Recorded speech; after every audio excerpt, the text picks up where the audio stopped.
So I decided to walk on the highway one night. I think it was about a day or two ago. I got about half a mile up the highway and I ended up finding this Bible wide open, just like this. I had the marker, went straight down the middle of Hebrews. So I decided to pick it up, whatever. And I decided to read the first paragraph because I feel like this pertained to me. And also it was a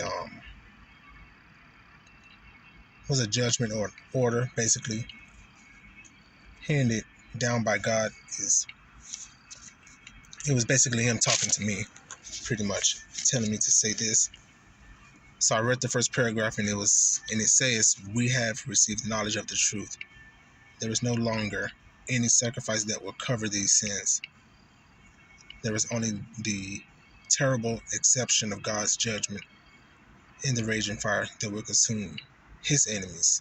So that's pretty much anyone who's going through anything, jealousy, envy. He's letting me know that he's going to take care of my enemies and I don't have to fight, which I already knew because I already prayed about it. So, and it goes on to say, "For anyone who refused to obey the law of Moses was put to death without mercy, the testimony of 2 or 3 witnesses." Just think of how much worse the punishment will be for those who have trampled on the Son of God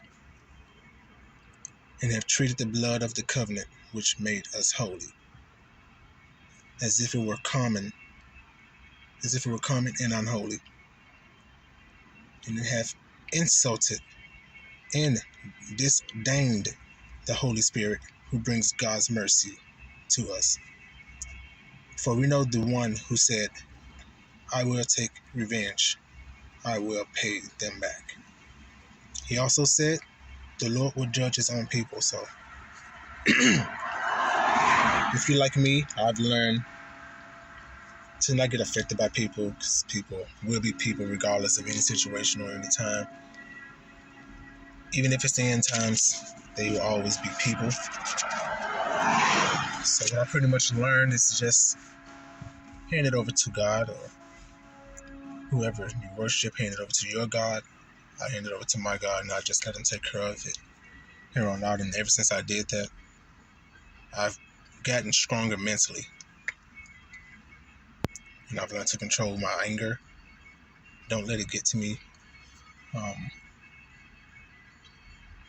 So that paragraph really spoke to me that night because I was upset, I was angry. I decided to go for a walk at night. And even though I'm not a full-fledged Christian yet, because I don't know what the future holds, but when God speaks to you, he speaks to you in various ways to get your attention and